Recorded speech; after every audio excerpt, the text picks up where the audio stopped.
Welcome back to the channel, guys. Monday, March 6th, I believe. Just sitting here in the shop.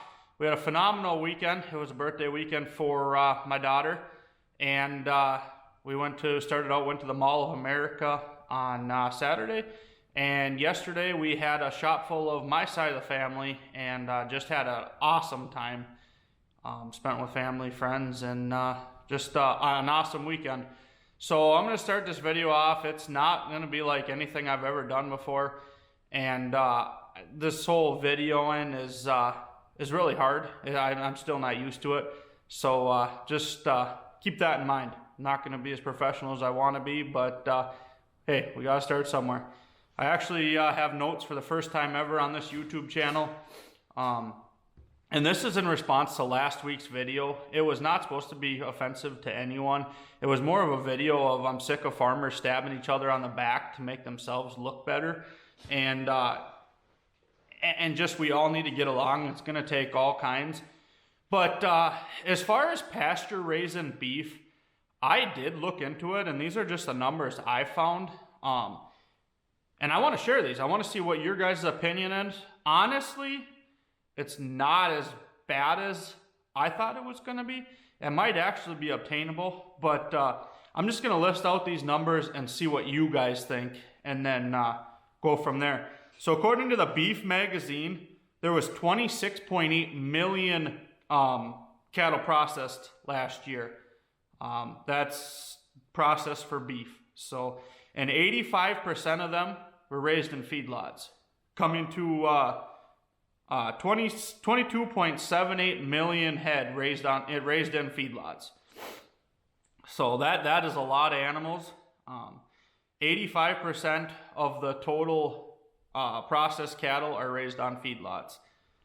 So if you break down the amount of farms in the United States, this is last year's numbers, there were just over 2 million total farms in the United States between fruit, veggies, cattle, commodities, all of the above. There's 2,000 total, or 2 million total, sorry. Last year, as the United States, as a country, we lost 6,950 farms. And of them 2 million farms, 738,246 of them raised cattle. So if we raised all the cattle on feedlot, on pasture acres, with a stocking rate of 2 head per acre. The U.S. average stocking rate for feeders is actually 1, but I'm going to use 2 head per acre because I think it should be a little bit better than that. So you would need 11,390,000 acres. And keep in mind, Iowa has 24 million tillable acres. So that's half of Iowa's tillable acres. If each new farm raised 100 head of cattle, 100 head of feeders, you would need 227,800 new farms per year.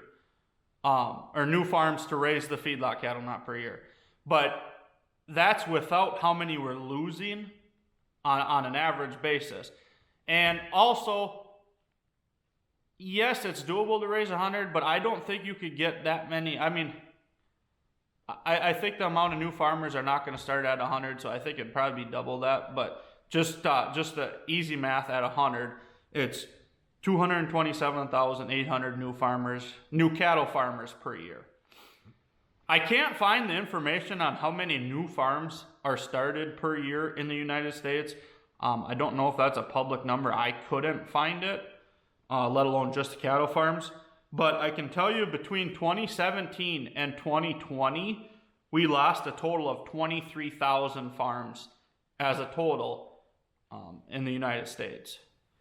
So when we're losing tens of thousands of farms, how are we going to come up with hundreds of thousands of new farmers or new farms to raise all these cattle out on pasture? Now, I'm going to leave this as a question to you. Is it fair to make current commodity farmers raise cattle on their acres? So you got to be diverse. I don't think that should be a law or a rule, but what do you guys think? Because that's the only way I think we could get rid of the feedlots in the United States is if we mandated all farmers to have cattle of some sort. So these big crop farmers are going to have cattle and be able to regeneratively have cattle on their crop acres. I don't think that's fair. I don't think it's possible. In the end, drought, frost, wet weather, that all affects the forage.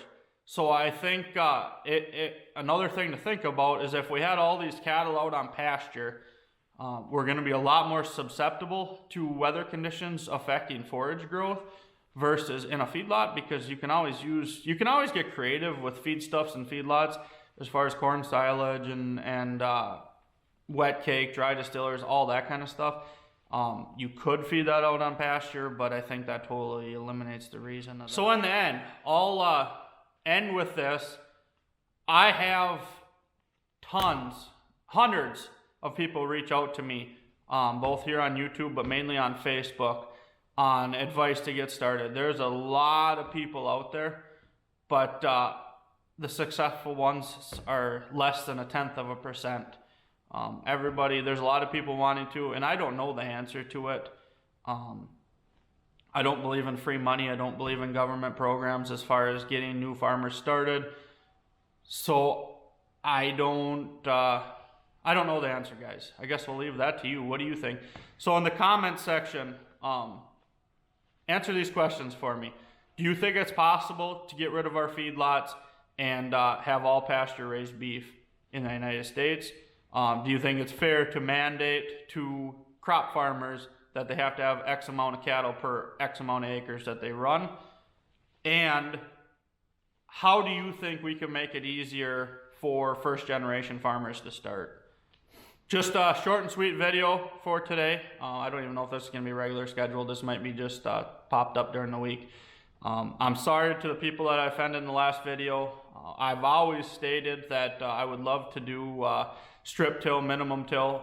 It just is not cost effective for me to do at this time, and I really hope to in the future to start bringing that into this farm, but take some transitioning time. It's going to take some transitioning funds and a whole new mentality. That's a video for a different day, and I will do that video. I have some other video ideas for you guys.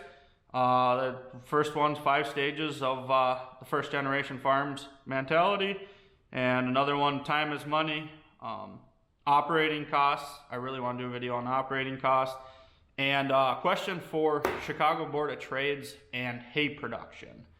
So if you guys would like to see any of them, let me know. If you guys have any other video ideas, fire away.